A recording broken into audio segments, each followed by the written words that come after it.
Bonjour à tous et bienvenue. Si vous vous intéressez à tout ce qui est paranormal, à l'ésotérisme, au magnétisme, aux vies antérieures, aux chakras, vous allez être servi puisqu'aujourd'hui je suis avec une jeune femme qui se définit comme pas trop perchée, mais vous allez vous faire vous-même votre opinion. C'est Christelle Cronier.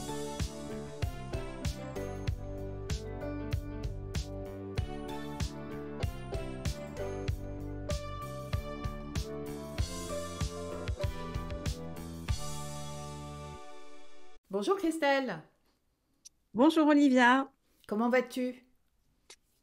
très très bien. Je suis ravie d'être là. Moi aussi, de te revoir, parce qu'on a eu pas mal de petites, comment expliquer, des petites, Interaction technique, on va, interruption technique. on va les appeler ainsi, voilà, qui nous ont permis d'ailleurs de nous voir à plusieurs reprises, comme ça. Exactement, voilà. Donc on s'est découvertes sur la même longueur d'onde, donc c'est très bien. Ne me parle pas d'onde. Alors, j'ai été très très heureuse déjà de te découvrir parce que je ne te connaissais pas. Tu étais un petit peu dans une nébuleuse avant de te montrer officiellement lors de la sortie de ton livre, Pas si perché, d'où mon intro. Mais avant de parler de ce livre, je voulais que tu te présentes pour les personnes peut-être qui ne te connaissent pas. Pas encore, parce que tu travaillais dans le domaine des médias, de la télé, donc tu n'étais pas forcément dans le domaine du spirituel, comme on l'entend aujourd'hui. Tu viens d'une famille plutôt cartésienne, qui ne baignait pas du tout dans cette croyance, et tu as eu une expérience enfant qui t'a ouverte un petit peu à cela, qui t'a posé question. C'est ça. En effet, famille et environnement très cartésien, aussi bien sur le plan personnel donc que professionnel. 30 ans dans les médias avec des postes de direction, direction des magazines. Les magazines, donc c'est toutes les émissions des chaînes. Et donc, j'ai travaillé pour, on va dire, les plus grosses chaînes. Voilà, et parallèlement à... Et puis, et puis bon, voilà, je donne je travaille aussi pour les entreprises, donc on reste toujours dans le côté très cartésien, donc, parce que dans les entreprises, je fais des conférences autour de tous les sujets de la motivation, de l'optimisme, et aujourd'hui, plus de développer son intuition. Voilà, et en fait, si tu veux, parallèlement à ça, ce que j'ai vécu depuis en effet mes 10 ans, c'était des phénomènes, en effet, que tu pourras qualifier de paranormaux, et qui pour moi étaient trop, trop, trop pour moi. Voilà, c'est ça, ça me dépassait. C'était quelque chose qui faisait pas du tout partie de mon monde, et c'est quelque chose que j'ai longtemps refoulé ou refusé, ou en tout cas que j'ai encadré. Par exemple, je mettais ça sur le dos de ma très grande créativité, de ma grande Imagination. imagination, etc. Voilà. Quand tu étais petite, tu as vécu une EMI Mm. à l'âge de 10 ans, je crois. Et cette EMI, donc, après, t'as un petit peu marqué, forcément. Beaucoup. Je date de cette EMI, à peu près, je pense, le fait que j'ai 3000 connexions qui sont ouvertes. Cette EMI, si tu veux, la chose la plus importante que ça m'a fait réaliser, et donc ça m'a fait réaliser quand même ça assez tôt, hein, puisque j'étais enfant, c'est ce sentiment d'interconnexion entre les gens qui nous dépasse tous.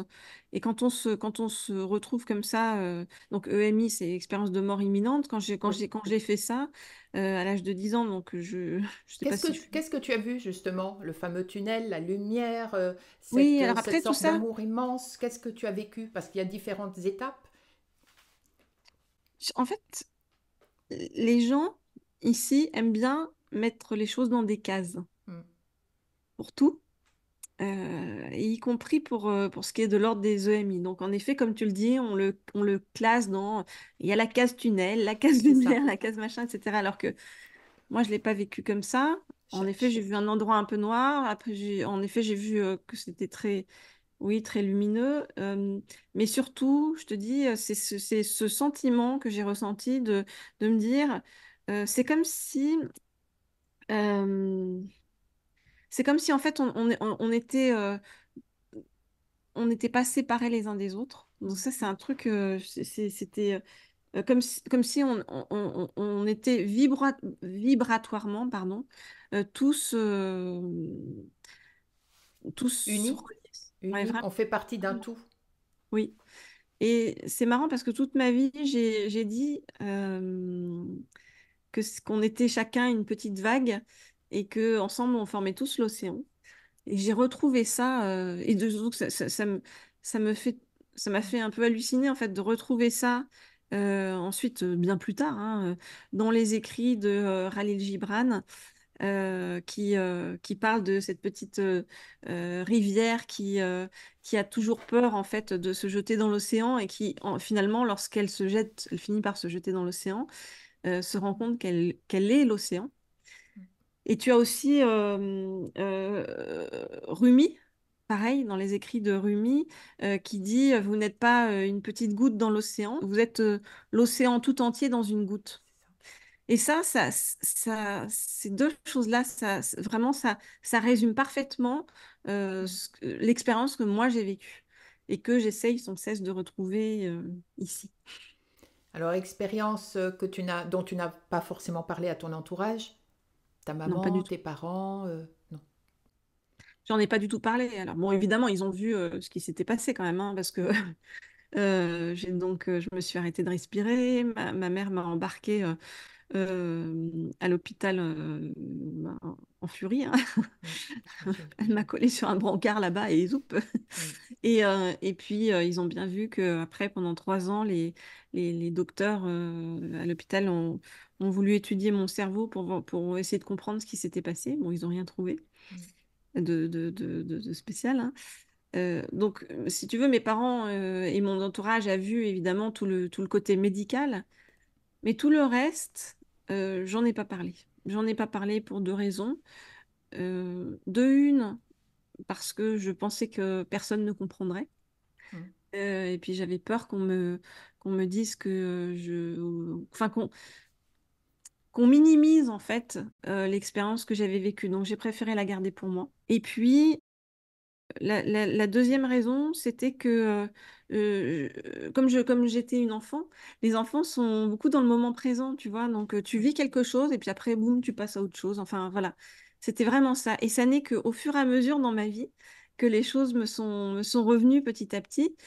Et au fur et à mesure que j'avais des manifestations, des choses très bizarres hein, qui m'arrivaient et qui étaient en totale contradiction avec tout ce qu'on m'avait enseigné, le chemin qu'on m'avait montré, côté rationnel et cartésien qu'on m'avait expliqué, ce regard cartésien qu'il fallait avoir sur les choses.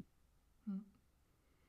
Oui, et je disais tout à l'heure, tu n'avais pas forcément baigné dans la spiritualité au sens large, puisque je crois ta maman était catholique, ton papa plutôt athée, d'une famille protestante. On ne t'a pas baptisé pour te laisser le choix. Donc c'est vrai, tu as été un peu avec toutes ces cultures quelque part, tous ces points de vue, disons. Je me suis toujours intéressée à un petit peu toutes les religions. Mm, Sauf que, en effet, je ne suis liée à aucune religion et j'aime bien prendre un petit peu ce que mm, j'estime, moi, être le meilleur de chaque. mm, Et puis, il y avait quelque chose qui m'avait beaucoup déçue, en fait, enfant, dans les religions, c'est je voulais faire comme mes copines qui allaient à la messe le week-end, etc. Donc, j'y allais. Et j'observais des gens à l'église, tu vois, de donner une petite pièce à l'enfant de cœur, machin, à la mm, sortie, qui donnait une petite pièce au SDF qui était devant l'église, etc.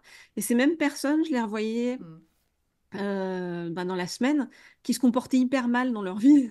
Oui, oui, oui. Et je me suis toujours dit, moi, je ne veux pas faire ça. Donc, je me suis dit, bah, moi, j'essaierai de faire l'inverse, c'est-à-dire avant tout de bien me comporter dans ma vie.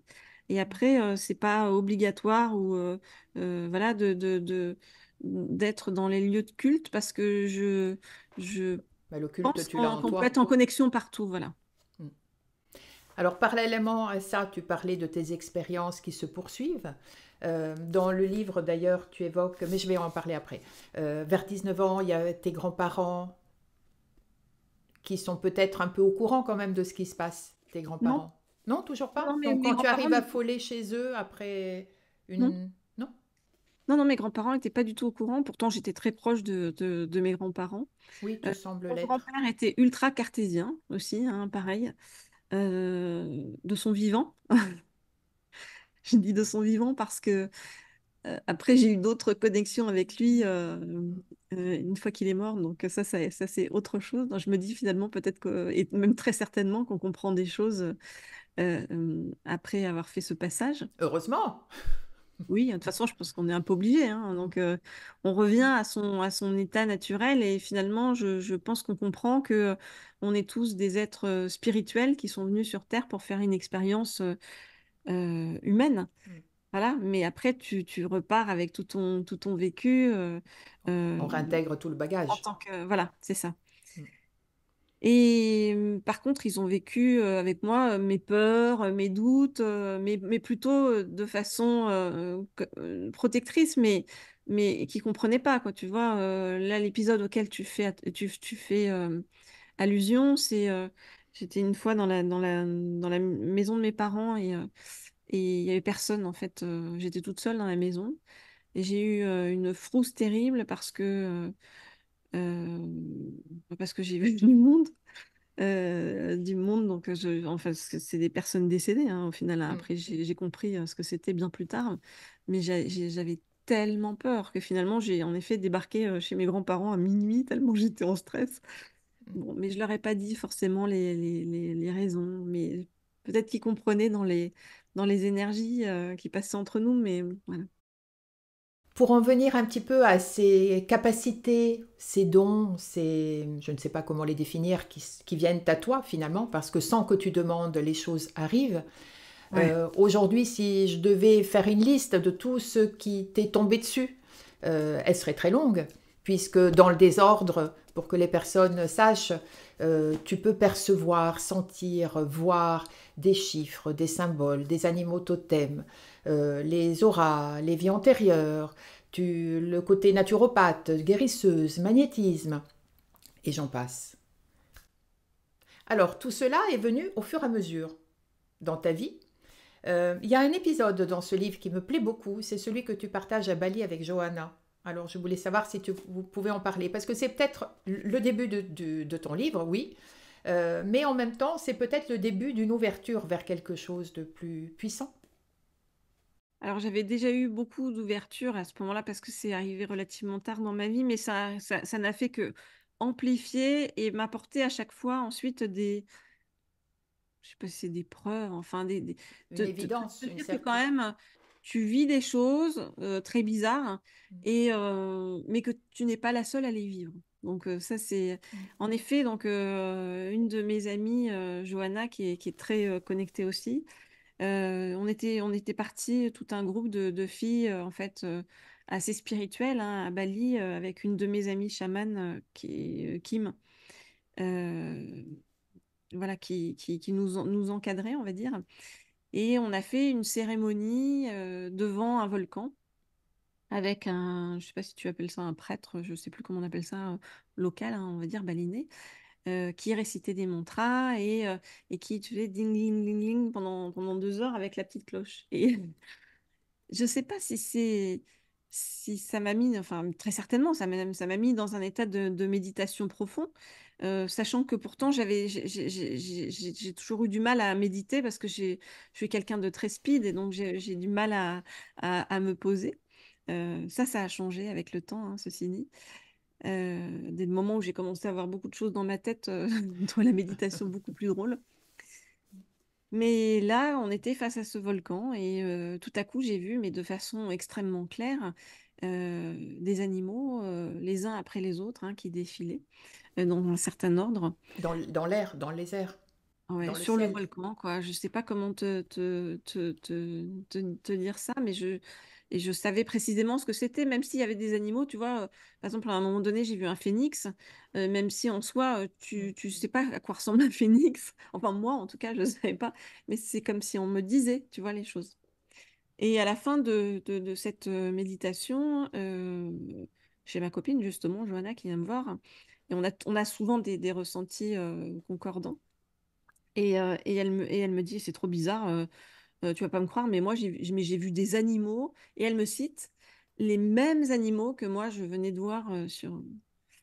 Donc là, forcément, ça m'a interpellée. Puis on a été en parler aux balinais qui étaient là. Les balinais sont évidemment des gens extrêmement spirituels, hein, et Oui, beaucoup, beaucoup de spiritualité là-bas et de liens avec leur Dieu, etc. Ils sont en permanence en train de faire des offrandes de fleurs oui. qu'ils mettent tous les jours devant leur porte, tout ça. Enfin, d'ailleurs, c'est très joli à voir. Mm.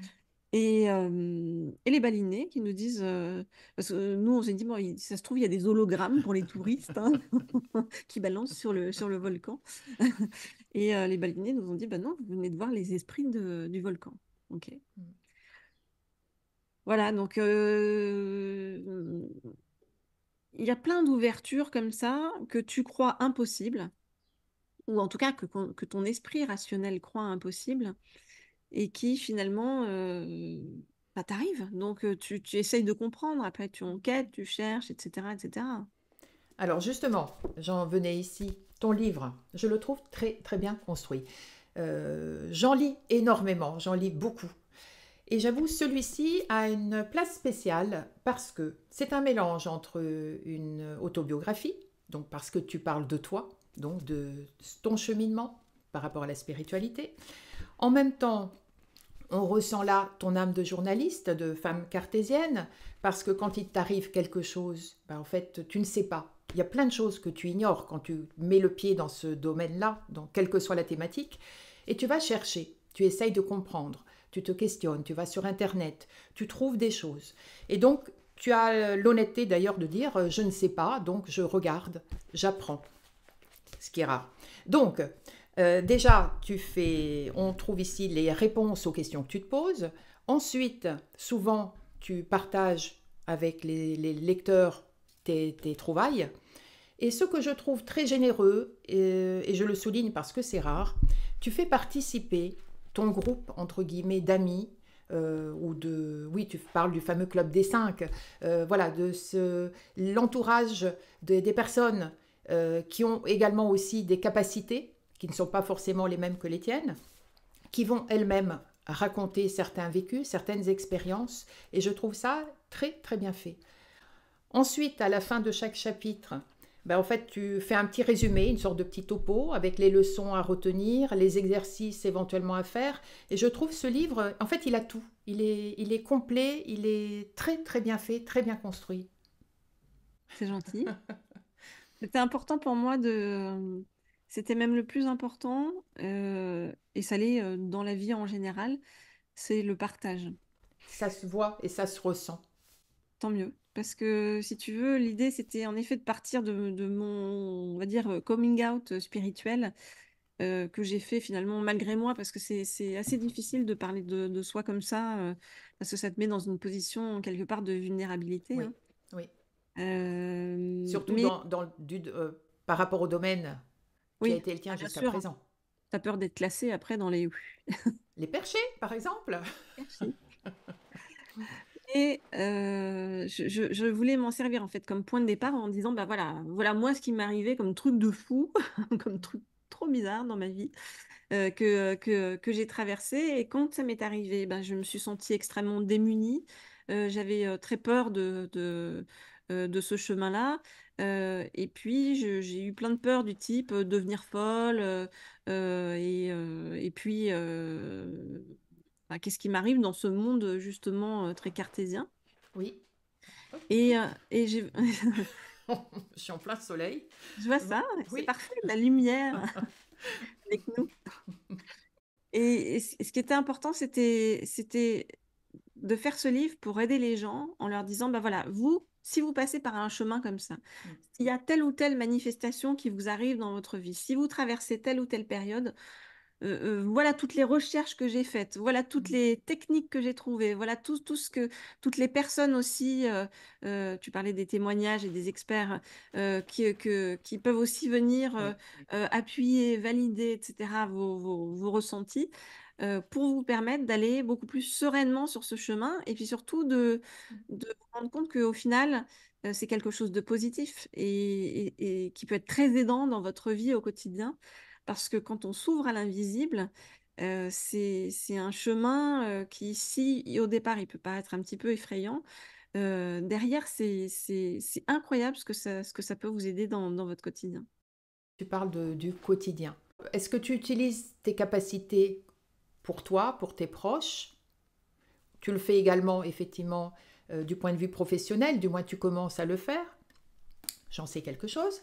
Mais est-ce que tu l'utilises pour toi-même? Est-ce qu'il t'arrive de l'utiliser pour toi? Parce que souvent on dit que ce genre de capacités sont difficiles à utiliser pour soi. Pour moi-même, je vais l'utiliser de différentes manières. Par exemple, Outre le fait de savoir si un tel monsieur pense à toi à ce moment-là ou pas, par exemple. oui, C'était assez ça c'est amusant. encore des trucs de gamine. Non, d'amoureuse. Voilà, d'amoureuse, de D'amoureuse. grande romantique Mm. que je suis, nourrie au conte de fées. Euh, alors, je vais l'utiliser par exemple. Je vais te donner un exemple extrêmement concret dans le domaine professionnel. Si j'ai un rendez-vous très important avec quelqu'un, il peut m'arriver en fait de me concentrer sur la personne avant le rendez-vous. Et du coup, bah, c'est comme si vraiment en me connectant à la personne, quelque part, je ressentais bah, son état, ce par quoi elle est passée, qu'est-ce qui est important pour elle. De fait, après, lorsque je suis en rendez-vous avec la personne, les choses se passent complètement différemment parce que, en effet, je me suis mis sur le même niveau vibratoire. Et ça, j'ai pu l'expérimenter aussi beaucoup. J'allais dire malgré moi, à l'époque où vraiment je faisais pas du tout attention à ça. Et tu vois, ça, je te dis ça maintenant en conscience. Mais avant, lorsque je faisais beaucoup d'interviews, enfin, j'ai fait beaucoup d'interviews de plein de personnalités et autres, hein, d'ailleurs, de tout domaine. Et je me rendais compte, en fait, il suffisait que je fixe les gens dans les yeux, et c'est comme si je comprenais la personne euh, dans sa totalité, en fait. Mais quand je te dis dans sa totalité, c'est dans ses... C'est bizarre à dire, hein, mais dans ses, dans ses molécules. Et ça revient à ce que j'ai vécu, si tu veux, pendant le MI avec ce sentiment de tout est télépathique Oui. et on est dans un partage constant d'informations. Voilà. Mm. Sauf que là, je le fais de manière de plus en plus consciente, hein. Donc ça, c'est un exemple. D'autres exemples aussi, c'est que les choses se mettent en place beaucoup plus facilement dans ma vie sur tous mes projets, etc. Les synchronicités, les signes, parce que j'ai compris aussi comment faire attention aux signes sans pour autant voir des signes partout et tu vois et se dire mentalement, tu vois, je vais me créer des signes, il y a des signes de tous les... Enfin, non, c'est pas ça, c'est juste une attention différente au monde qui nous entoure. Ça, tu vois, c'est des exemples. Voilà. Après, je fais aussi passer ça, par exemple, quand je fais des conférences dans les entreprises ou Oui. voilà, où vraiment mon but c'est de faire shifter en fait le mindset des entrepreneurs parce que je me dis que si on remet de l'humanité, de l'intelligence émotionnelle, une fréquence vibratoire plus élevée, tu vois, à ces niveaux-là, ça va redescendre bah, sur toutes les couches, en fait. Je l'ai pour l'instant mis comme ça en place dans ma vie. Et puis, je l'utilise beaucoup aussi. Il y a quelqu'un qui m'a dit, quand j'ai sorti le livre, et ça m'a fait plaisir, qui m'a dit merci d'avoir libéré la parole. Et ça m'a fait plaisir parce que je me suis dit, finalement, elle a compris le but, quelque part, de tout ce que je fais, hein. C'est-à-dire, mon but, ça a toujours été de faire passer des messages positifs, bienveillants et humanistes à tout le monde, quel que soit le média, puisque je l'ai fait à peu près sur tous les médias, télé, radio, tu vois, livres, conférences, enfin, tout est sujet à la même chose, c'est-à-dire à amener un peu plus de douceur, de bienveillance, de solidarité entre les gens. Dans ma vie, j'ai toujours cherché à prendre, bon, avec mes qualités et mes défauts, hein, parce que j'ai aussi une partie de ma vie où l'ego prédominait et où c'était moins dans ce trip-là, on va dire. Mais toujours prendre la décision la plus bienveillante possible. par exemple, quand je faisais des interviews, on m'a souvent demandé de faire ce qu'on appelait des scoops, hein, tu vois, où j'étais souvent au courant de choses, en fait, des personnalités, etc., Mm. j'ai jamais fait part, parce que l'important pour moi, ça a toujours été la personne, Oui. c'est-à-dire rester humain dans tout ce qu'on fait. Mm. Et, euh, et simplement faire des interviews pour faire du buzz, ça m'intéressait pas. Ce qui est important pour moi, c'est que aujourd'hui, cette démarche-là, qui n'a pas toujours été simple, parce que parfois, en refusant de faire des trucs de ce genre-là, si tu veux, Tu te fermais des portes. financièrement, je me suis coupé des choses, tu vois, importantes. Mais je me suis rendu compte qu'il y en a d'autres qui sont sur le même chemin, tu vois, comme des gens que j'aime beaucoup, comme Oprah Winfrey, par exemple, tout ça. Mais je m'en suis rendu compte après.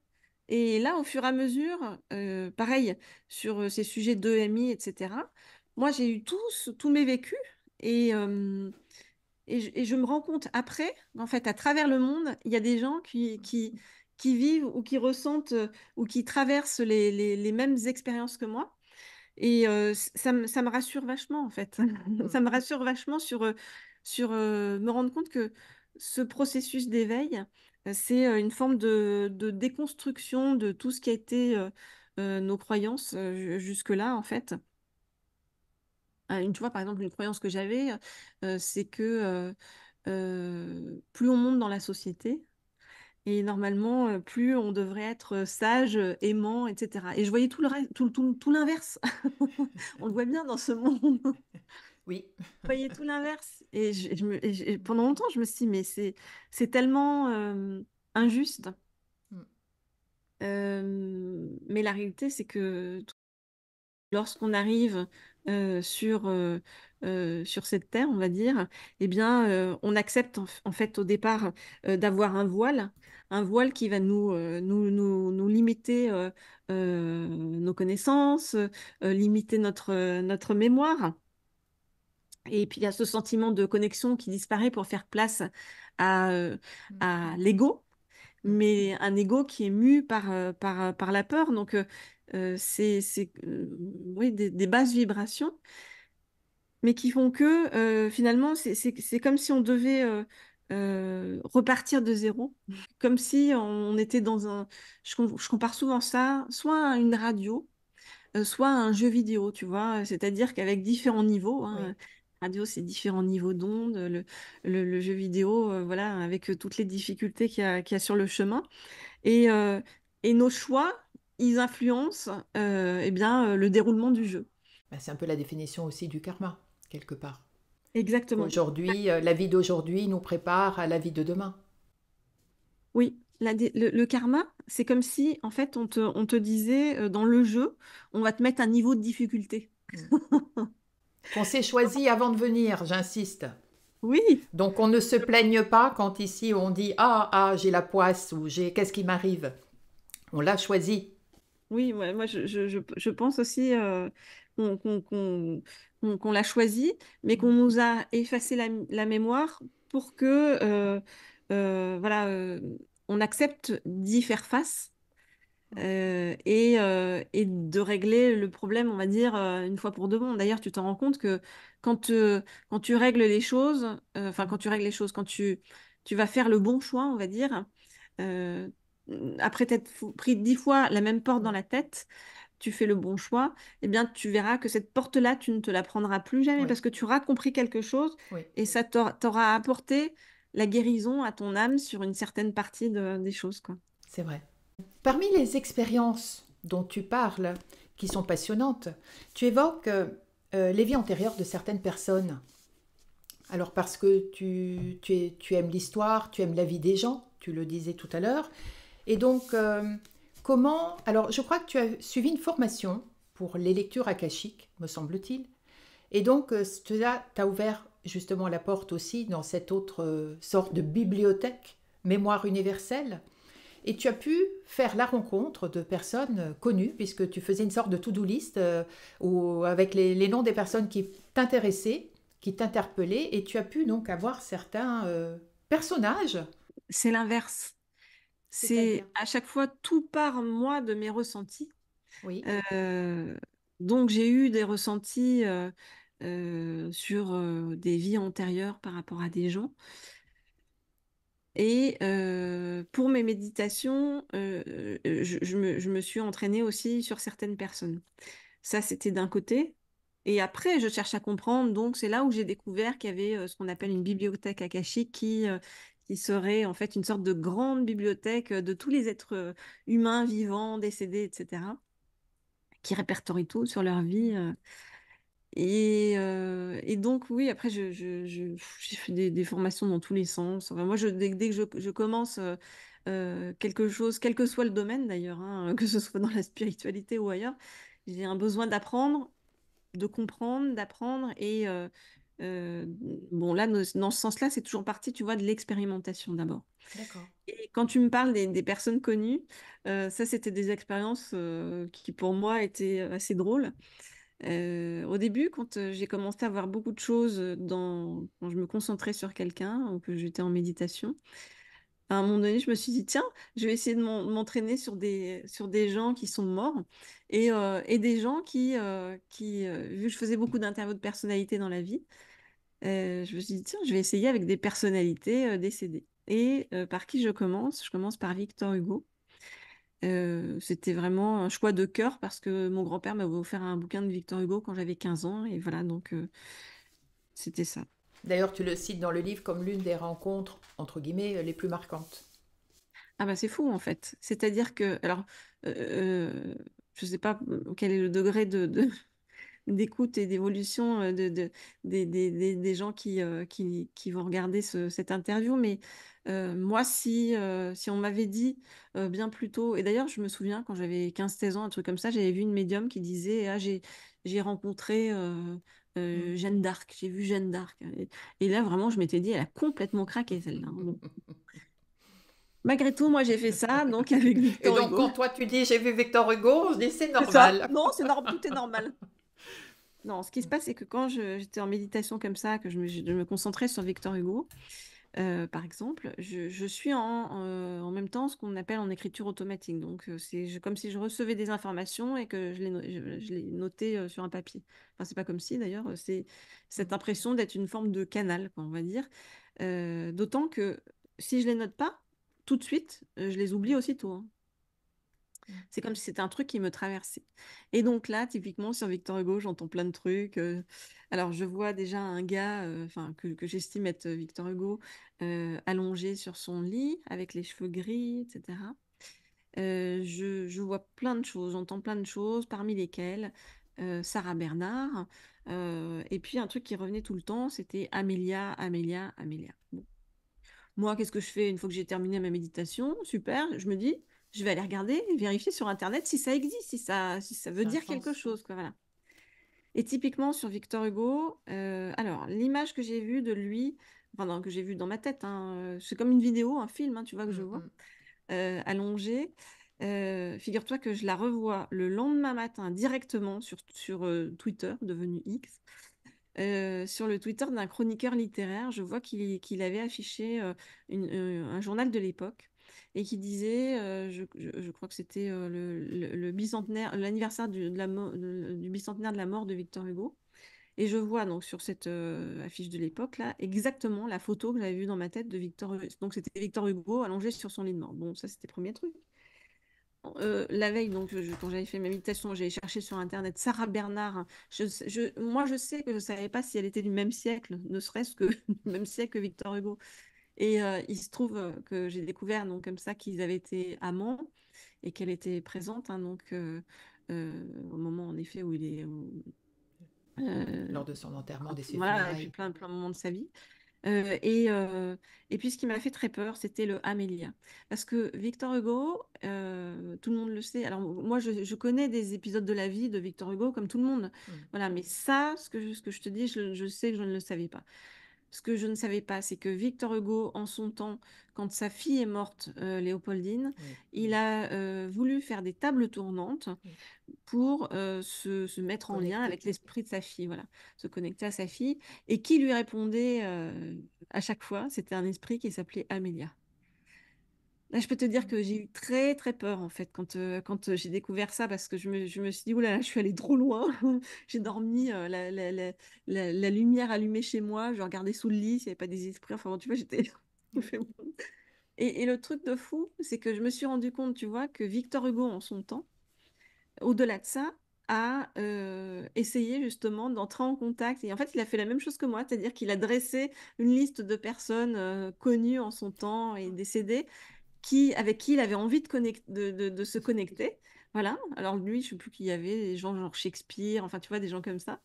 Et donc, il a fait ce que moi j'ai fait aussi, euh, à commencer par lui. Tu vois, il y a des trucs trop bizarres. Et donc, après, je l'ai vérifié ensuite avec plein de gens. Je m'étais fait toute une liste de peintres, enfin, d'écrivains, j'ai même fait Marilyn Monroe. Enfin, c'est pour te dire. C'est fou.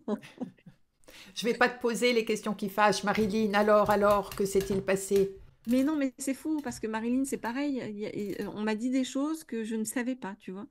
Mm. Donc, par exemple, on m'a parlé de sa sœur. Je savais même pas qu'elle avait une sœur.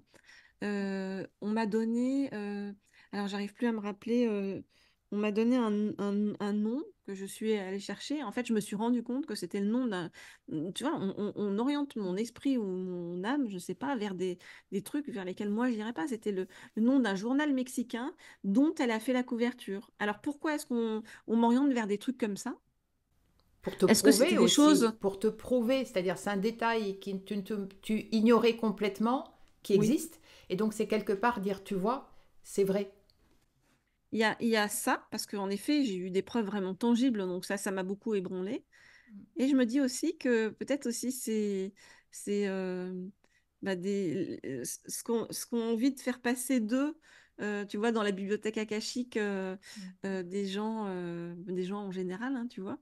Peut-être que c'est très différent de ce qu'on raconte dans les manuels d'histoire ou tu vois, parce que moi, quand je le vois, finalement, c'est génial parce que c'est comme si je vivais avec la personne. Et donc, je découvre la personne vraiment comme une personne humaine vivante.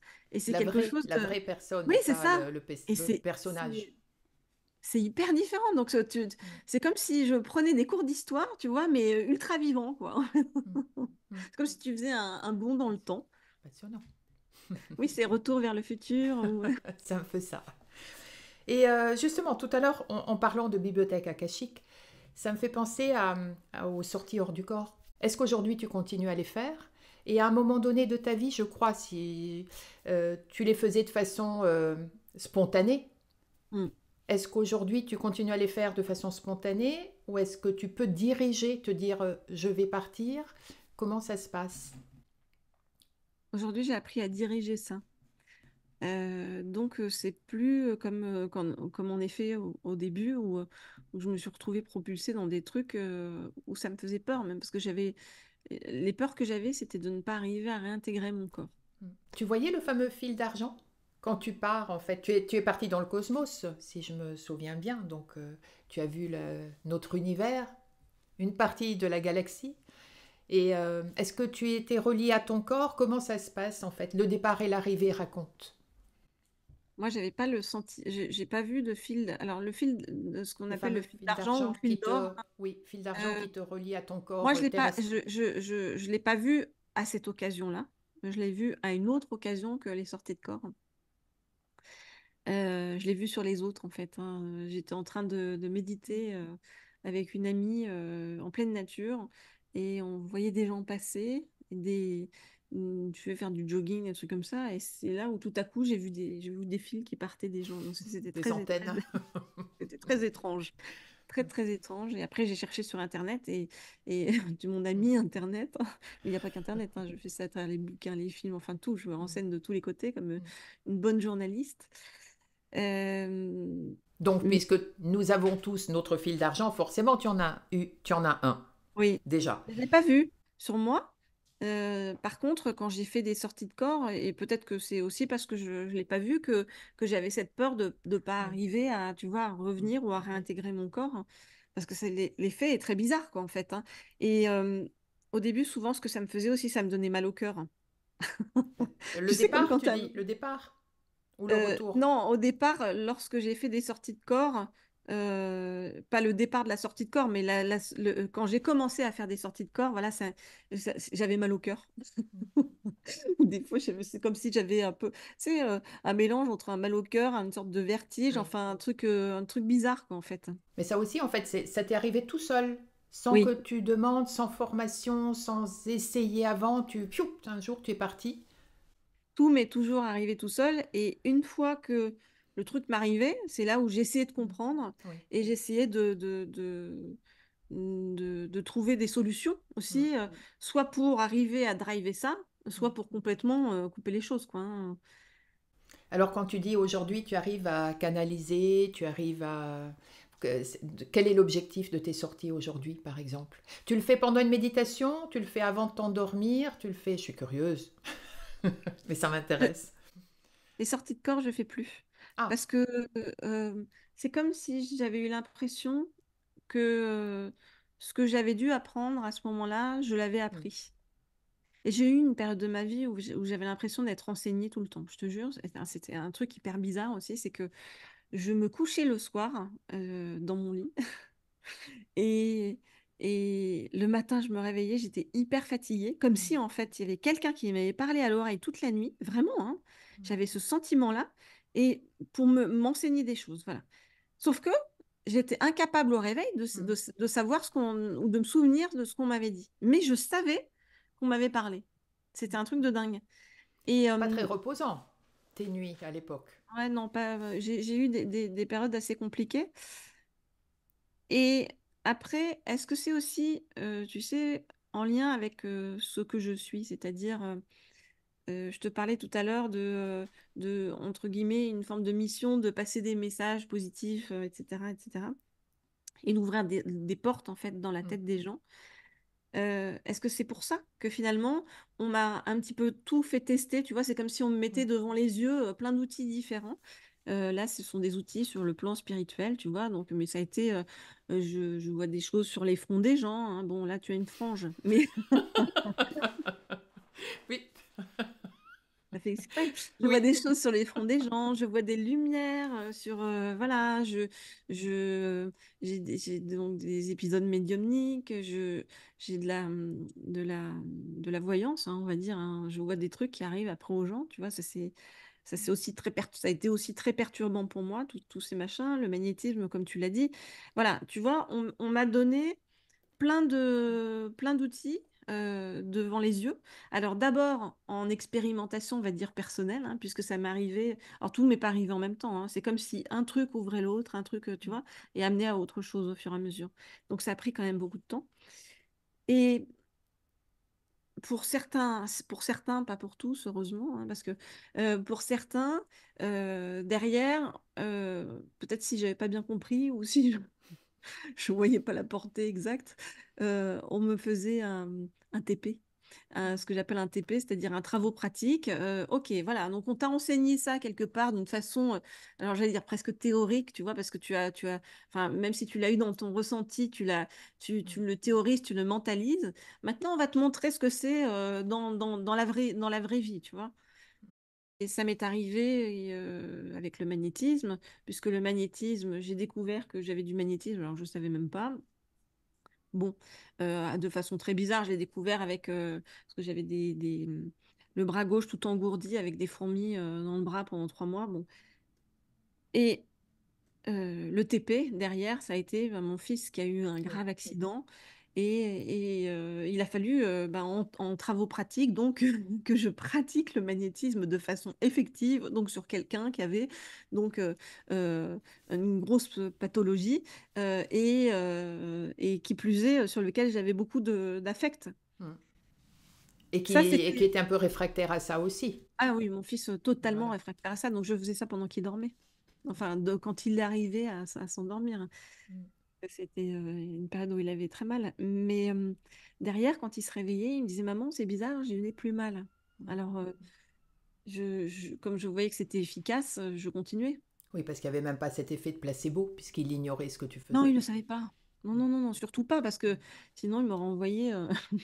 Puis il a un bon caractère, donc.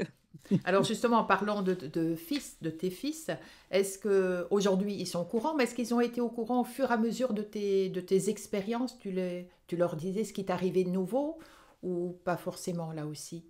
Ils ont attendu la parution du livre avant de connaître leur maman?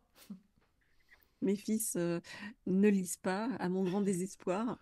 Et, euh, et quand j'ai dit à mon fils, j'ai un de mes fils qui est très très connecté, Ange, et quand je lui ai dit, celui-là, je voudrais vraiment que tu le lises, parce que c'est mon 12e livre, ils n'en ont pas lu un seul. Celui-là, je lui ai dit, je voudrais vraiment que tu le lises. Il m'a dit, il fait combien de pages? Bon, si tu sautes les leçons, les trucs, les machins, il y en a très peu. C'est ça. Et au final, pour répondre à ta question, euh, mes fils, ça a été les seules personnes avec qui j'ai vraiment été honnête dans ma vie. Enfin, sur ce plan-là, Oui, hein, oui. parce que moi, je suis quelqu'un de très droit et très honnête en général, mais en tout cas, à qui je n'ai jamais caché. Donc, au fur et à mesure que je découvrais des choses, etc., mon fils Ange, dont Il y je en te avait un parlais, qui était enthousiaste et l'autre un peu moins. c'est ça. Donc, j'en ai parlé plus à mon fils Ange, parce que lui, il est Il en porte effet un joli prénom, Ah, hein, merci. comme par hasard. Et c'est lui le connecté. Il est très très connecté et Roméo est et lui aussi très connecté, mais en fait lui est dans le refus total de s'en rendre compte. D'accord. Je pense qu'il y a des peurs, enfin j'en suis même sûre, liées à des traumatismes de vie antérieure qui font que voilà, là il veut pas, il refuse. Mais malgré tout, il écoute. Et tu vois, maintenant, des fois, il avait mal au ventre la dernière fois, il m'a dit, Maman, est-ce que tu peux me faire ton truc avec les mains? Bon, oh, ben, la porte Voilà, n'est tu pas vois, si donc, fermée. Oui. mais oui, voilà, ça a été les seuls à qui j'ai vraiment voulu me montrer telle que je suis. Mais peut-être aussi parce que peut-être que l'amour d'une mère pour ses enfants, c'est peut-être ce qui se rapproche de plus de ce qu'on appelle l'amour inconditionnel. Et cette fameuse amour et cette fameuse interconnexion que j'ai ressentie pendant le MI, Mm. et qui font que c'est des personnes avec qui, quelque part, tu as moins peur du jugement parce que tu sais que c'est des personnes ultra bienveillantes envers toi. Tu vois, par exemple, j'ai fait des interviews, d'autres interviews récemment, et tu peux voir les commentaires des gens par-ci, par-là. Et t'en as finalement, tu te dis, waouh, ils regardent des trucs, enfin, on va dire spiritualité hein, quand même. Oui. Tout ce dont on parle là, c'est quand même pas. Voilà. Ils regardent des trucs spiritualité et en même temps, ils ont l'air assez fermés ou avec comment dire, ils veulent tout encadrer et mettre justement ces fameuses étiquettes du mental sur les choses. Je te donne un exemple.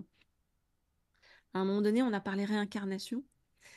Et on m'a demandé si on pouvait, selon moi, se réincarner dans un animal. Et moi, mon ressenti, c'est que oui. Et en rigolant, j'ai dit, ben, vous avez qu'à vous réincarner dans un chat, comme ça, vous dormirez toute la journée. Voilà. Mais il se passait comme ça, si tu veux. Et il y a une femme qui a mis, mais comment? Non, on ne peut pas se réincarner dans un animal. Tel médium dit que c'est impossible, etc. Bon. Et ça m'a surpris parce que je me suis dit, mais en fait, j'ai jamais prétendu avoir la vérité ultime sur les choses. D'abord, c'est le premier truc, hein, Et puis personne ne l'a.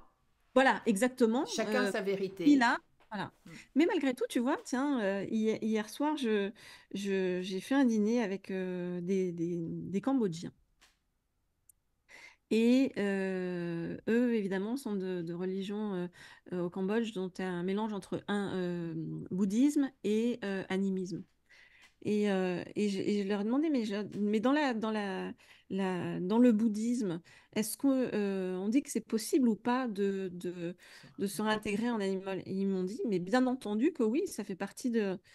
Voilà. Et je me suis dit, mais du coup, pourquoi est-ce qu'on peut avoir les écoutilles étroites quand on commence en fait à... On a besoin d'encadrer les choses. C'est un peu très français. D'ailleurs, je crois, en conclusion de ton livre, tu parles de la fameuse commode avec plein de petits tiroirs. Et je trouve l'image très parlante. Ça, c'est mon ami chaman Kim, avec qui on avait discuté de ça. Et elle avait cette théorie, et moi, je l'ai beaucoup pris pour l'appliquer dans ma vie. Que voilà, on est une sorte d'armoire dans la tête ou dans le cœur ou dans l'âme, j'en sais rien. Et Dans on les essaye de trois. ranger un petit peu, voilà. Et quand on a besoin, on ouvre tel Mm, tiroir. mm. Ouais. À ton avis, quel est notre but sur Terre? Ah, pour moi, il y en a un seul. C'est-à-dire que tout ce qu'on vit actuellement, enfin actuellement dans notre vie, et dont on ne se rend pas compte au départ, ça n'est que du cinéma, du théâtre. C'est le masque social, tu vois, à la Truman Show ou à la Matrix. Pour moi, la seule raison de notre venue sur Terre, c'est finalement de transmuter, on va dire, notre karma, c'est-à-dire de repartir dans le jeu avec donc les antécédents qu'on peut avoir en termes de difficulté, de niveau de difficulté donc instauré par le karma, mais aussi d'acquis Mm, qu'on a eu donc voilà en fonction du karma.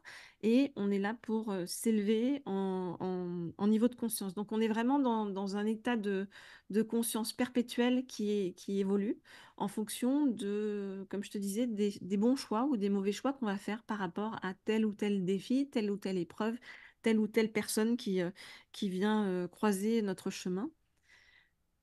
Et j'ai ce sentiment, moi, qui me bouleverse assez, en fait, de me dire que petit à petit, plus j'avance et plus j'ai le sentiment de retrouver mes souvenirs au fur et à mesure. Et c'est comme si je prenais de plus en plus conscience de qui j'étais vraiment et que j'arrivais à reconstituer petit à petit le puzzle. Mais quand je dis qui j'étais vraiment, c'est pas moi en tant qu'individu, mais c'est de qui on est vraiment tous ensemble en fait. Quand tu Voilà, parles tu vois, de c'est souvenirs, c'est-à-dire euh, souvenirs de l'au-delà, de ouais, l'EMI que tu as oui, vécu, de cette oui, c'est impression ça. que tu as eue. C'est ça. Mm, Et puis, souvenir et prise de conscience de tout ce qu'on est vraiment en tant qu'être humain, mm, quelle est notre véritable identité ici, et surtout de se rendre compte qu'on est beaucoup plus grand que tout ça. mm, Et ce qui me bouleverse aussi, je te disais, c'est non seulement vraiment de me rendre compte de ça, parce que je me rends compte vraiment que ça a été un processus dans ma vie, parce que j'étais très très loin de ça au départ, hein. Et au final, c'est comme si à chaque fois le voile se déchirait un peu plus. Et je suis assez contente en fait de ça, de me dire que ce chemin-là, j'ai l'impression de le mener dans le bon sens, quoi. Et, et puis, je regarde de temps en temps maintenant des témoignages de personnes et j'en vois beaucoup comme ça à l'autre bout du monde qui vont dire la même chose que moi et qui ont aussi cette théorie sur le jeu, sur le voile, sur tous ces trucs-là. Enfin, où je me dis, c'est quand même dingue que avec des éducations différentes, des cultures différentes, mm, des endroits géographiquement différents, enfin tout différent, on arrive tous aux mêmes conclusions. mm. À propos, tout à l'heure, tu parlais des retrouvailles. Donc, évidemment, le lien est facile, les retrouvailles karmiques, les âmes qui se retrouvent. Donc, cela ayant trait, on ne va pas revenir sur la réincarnation, ok, on va rester sur le général pour ne pas attirer la même dame. Mais justement, là aussi, je pense que sur Terre, on est souvent entouré des mêmes âmes, d'un sorte de clan. Tu parlais de ton amie Johanna, ta jumelle, quelque part, qui nous aide à avancer ou qui nous aide à apprendre aussi certaines choses. Ouais. Et c'est drôle quand on dit qu'on est jumelles avec Johanna parce que elle, quand tu la vois, elle est black. Mm, oui, c'est Et ce que elle est beaucoup sur tout ce qui est énergie négative dans le sens les entités. Enfin, tu vois, c'est des choses pas Mm. simples quoi, pour elles à vivre. Mm. Et moi, j'ai tout le côté énergie extrêmement positive. Donc, chaque fois, je dis, c'est ma pauvre, t'es pas été gâtée. Moi, j'ai pris le côté plus cool, quoi. La Euh, prochaine fois. non, non, parce que moi, je veux pas qu'il y ait de prochaine fois. Je Oh. fais en sorte que dans cette vie, je règle un maximum de choses pour libérer un maximum de choses au niveau du karma, parce que c'est bon. Mm. J'ai plus envie de revenir. Mais oui, je pense qu'en effet, il y a ces histoires de famille d'âme parce que on l'a tous vécu, hein, de croiser des gens, de rencontrer des gens, où on a des impressions de déjà-vu, où on se trouve en effet sur une même longueur d'onde, mais ça va au-delà des mots. Mm. Et ça peut être des gens finalement qu'on connaît depuis 5 minutes et qui tout à coup deviennent centraux dans notre vie. Donc, il y a vraiment des choses. Et quand on retrouve ces personnes-là, c'est dingue comme la vie devient beaucoup plus simple Mm. et plus fluide. Et puis, comment est-ce qu'on peut se retrouver aussi en termes d'énergie pour avancer ensemble? Et là, plus j'avance dans cette histoire de mettre de côté l'ego, euh, c'est un gros travail pour chacun, hein, parce que l'ego, pourquoi il est là? Parce qu'on a des peurs, hein, c'est tout. Mm. Donc, quand on a peur, ben, on va. On se protège. Voilà. Et notre façon de nous protéger, c'est de nous mettre derrière un masque ou de se Mm. mettre dans l'ego ou d'essayer d'avoir un peu de pouvoir sur les autres de telle ou telle manière. Voilà. Mm. Moi, j'ai fait un gros travail pour mettre de côté l'ego et puis pour me réaligner vraiment entre ce que je suis à l'intérieur et ce que je suis à l'extérieur.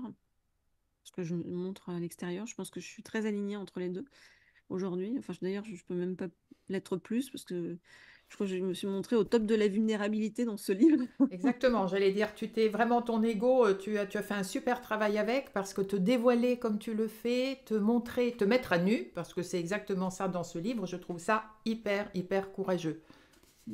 Courageux et puis vraiment, oui, de façon très naïve, innocente, vraiment, tu dévoiles tout. Et je trouve ça... Ça a été douloureux hein, derrière, hein, parce que je- après la sortie du livre, j'ai pleuré pendant une semaine parce que c'était pour moi difficile que les gens entrent à ce point en fait dans mon intimité.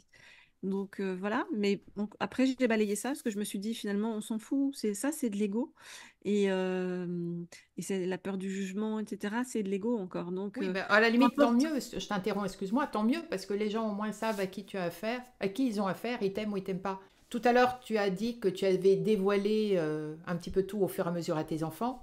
Est-ce que tes parents n'ont pas été surpris par ton livre? Parce que pour eux, c'était une première, je suppose, ils ne savaient rien de tout ça. Oui, oui, mes parents et ma famille en général a été extrêmement surprise par mon livre, étant donné que je leur en ai jamais parlé, que eux, ils ont vu la surface visible de l'iceberg, mais pas tout ce qu'il y avait en dessous. Après, c'est pas des personnes avec qui je peux parler de ces choses-là, parce que je pense qu'encore une fois, tu sais, c'est les fameuses peurs dont Mm. on parlait, hein, qui font que si on a chacun des peurs et des croyances limitantes qui délimitent notre monde pour nous protéger, voilà. Eux, ils ont besoin de se protéger en se disant que l'invisible ou n'existe pas, ou voilà, mon père, par exemple, ne croit pas du tout en une vie après la mort, et c'est un scientifique pur, et voilà. Mais en même temps, moi, je cherche à convaincre personne, je Mm. fais juste part de mes expériences, de mes ressentis. Je demande juste de la part des autres, tout comme moi, je fais inversement. J'essaye de comprendre les autres, j'essaye d'échanger avec eux. Euh, et peu importe si on a des points de vue différents sur les choses, à chacun sa vérité. Mm.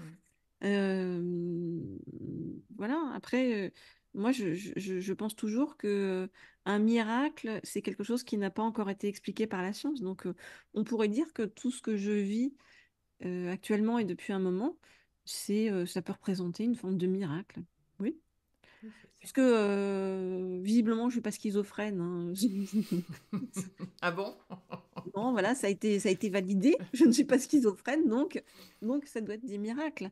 Et je peux pas nier ces ressentis-là parce que la société m'a dit qu'il fallait être comme ça, dans ce chemin-là, etc. Non, ben, voilà, donc je suis comme ça, je suis un mélange entre le côté cartésien et le côté, ce fameux côté un peu plus perché, mais quand j'ai fait une soirée dédicace là, pour mon livre, je parlais avec un des gars de la librairie qui était adorable et qui m'a dit, mais et si c'était eux, en parlant des cartésiens, hein, non, et si c'était nous qui étions normaux Oui. et non pas eux? Pourquoi pas? Pourquoi pas?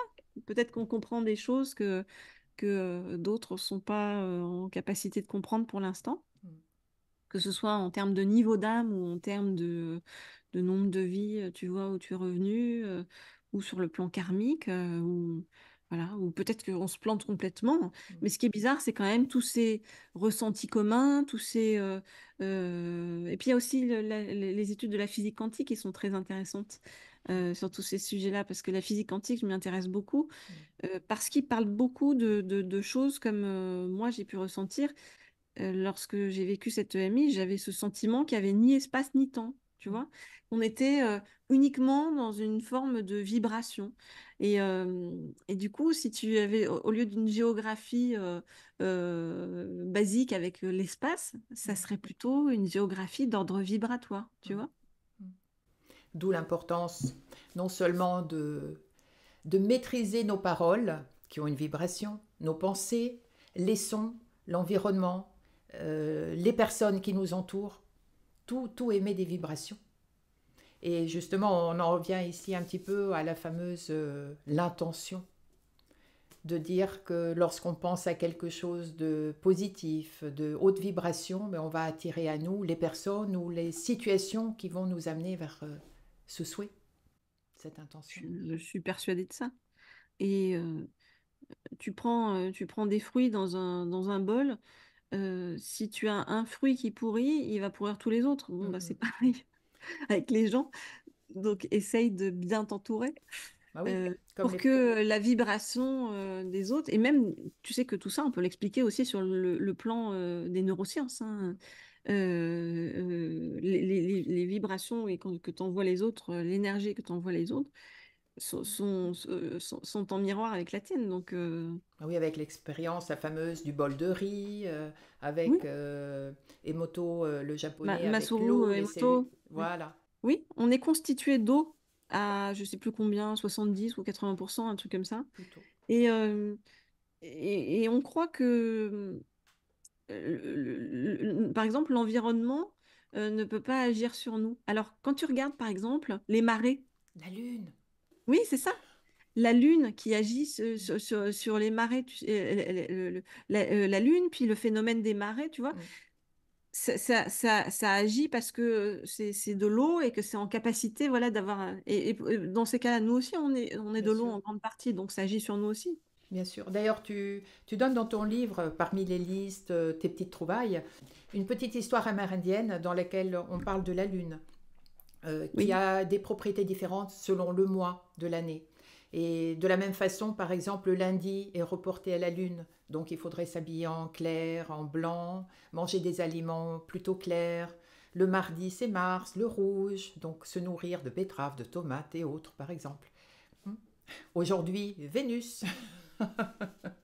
En rose, Euh, je vois que tu portes bien. Tu as bien la appris vie la en leçon. rose. La vie en rose.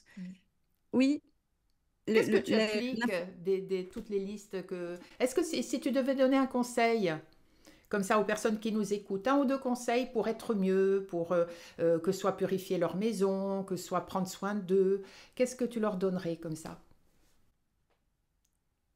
on va purifier ta maison. Je fais je fais avec de la sauge, hein. Oui, La sauge, c'est bien pour enlever les, les bad vibes. oui. Est-ce que tu as des rituels, Ce qui est toi? très bizarre, c'est que moi, par exemple, quand je mets de la sauge, alors, tu sais, enfin, tu sais, en tout cas, j'ai le sentiment d'avoir une vie antérieure chez les Indiens. Donc, en fait, quand je mets de la sauge, c'est très bizarre parce que Après, j'ai fait du chamanisme, etc. Et l'assaut, avec le tambour, ça marche très bien.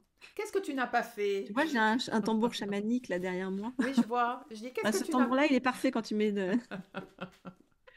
Ouais, j'ai essayé beaucoup, beaucoup de choses. Et puis à un moment donné aussi, j'étais directrice dans une chaîne dédiée au bien-être, hein, qui était dans le groupe Altis. Et j'ai essayé à peu près toutes les techniques de bien-être. J'avais une chronique avec une émission où je testais des techniques de bien-être. Donc, oui, tu vois, je l'ai même fait au niveau professionnel, ça. Et alors justement, je rebondis là-dessus. Si les personnes qui nous écoutent voulaient, comment peuvent-ils choisir? Il y a tellement une pléthore de formateurs, de coachs, de sites, de ça. Comment peut-on choisir? Alors, dans, dans Suivre les son domaines, instinct, suivre son ouais, c'est ce que j'allais intuition? te dire. En fait, il y a un dicton qui dit quand l'élève est prêt, le maître apparaît. Oui. Oui, mais là, il y a Et beaucoup de maîtres. ouais, mais moi, ça s'est révélé, mais tellement vrai, si tu veux. C'est qu'à chaque fois que je découvrais quelque chose, euh, la vie plaçait sur ma route Mm. une personne correspondante, tu vois. Oui. Je vais arrêter de dire tu vois parce qu'il y a une fille qui a dit que je disais beaucoup tu vois et voilà dans les interviews. Je le couperai, je couperai. Alors, On verra plus rien. est-ce que je peux enlever tous les tu vois et tous les voilà? C'est la magie. Mm. Donc, tu vis quelque chose, si tu es très aligné avec ce que tu vis, la vie va t'envoyer la bonne personne dans le domaine que tu as besoin d'expérimenter ou dans le domaine dans lequel tu veux te perfectionner sur le chemin. Voilà. Après, moi, dans mon bouquin, j'ai donné aussi pas mal de, de pistes quand vous souhaitez traiter telle ou telle chose, hein. Mm. Oui. Alors, quels sont tes projets aujourd'hui? Être heureuse Ça, c'est et déjà un rendre super heureux. projet. Rendre heureux, tu le fais, et je pense que ce livre va contribuer à cela. Mais en revanche, après ce livre, qu'est-ce que tu vas faire? Qu'est-ce que tu veux faire? Alors, je vais faire plusieurs choses. Je veux continuer à faire ce que je fais dans les entreprises pour aider à changer de mindset et aller vers un mindset beaucoup plus humain. Je veux faire des conférences à l'international de plus en plus et me lier de plus en plus avec des personnes à l'international pour développer tout ce que j'ai appris et rencontrer d'autres personnes à l'international pour comprendre comment ça se passe dans les différents pays et voir en fait qu'est-ce qu'on peut s'échanger en termes de compréhension de ce monde. Mhm. Euh, Ensuite, j'aimerais, mais là pas tout de suite, parce que je fais tout par étapes et je veux faire les choses bien. Par la suite, j'aimerais créer une fondation qui va aider à redévelopper beaucoup plus de solidarité entre les gens, à tous les niveaux. Et pareil sur le plan international aussi. Et ensuite, je continue mes activités dans les médias, aussi bien en termes de documentaires que d'émissions, etc. Voilà. Et je me suis mise à coacher aussi, je coach beaucoup d'entrepreneurs, mais je me suis mise aussi à coacher vraiment comme ça je vais dire, les hasards de la vie, hein, certains particuliers, pour les aider à justement accéder un peu plus à l'invisible et à se développer. Ça, c'est nouveau parce que c'est pas quelque chose vers lequel je me dirigeais, mais j'ai eu beaucoup de demandes à ce sujet-là, donc je me suis dit pourquoi pas. Maintenant, je fais plus de plans sur la comète. Avant, j'avais des objectifs très précis de vie. Et là, tu te laisses Aujourd'hui, porter. mon objectif, c'est de bien vivre le moment présent, Mm. de faire passer un maximum de messages positifs, d'être dans la douceur, une haute Mm. fréquence vibratoire autant que possible, Mm. et d'étendre ça un peu partout. Bah écoute, je te souhaite que tous tes projets marchent au fur et à mesure de, voilà, comme tu as dit, étape par étape, et il n'y a pas de raison, parce que tu es lumineuse, on sent cette spontanéité et surtout cette honnêteté, et ce n'est pas forcément toujours évident. C'est gentil. J'ai été heureuse de pouvoir partager ça, non seulement avec toi, mais surtout avec vous. J'espère vous avoir donné envie de découvrir Christelle à travers cet ouvrage, Pas si perché, et vous ne serez pas déçus. Je vous donne rendez-vous très bientôt pour une autre interview et j'espère que celle-ci vous a passionné autant qu'à moi. Au revoir. Merci.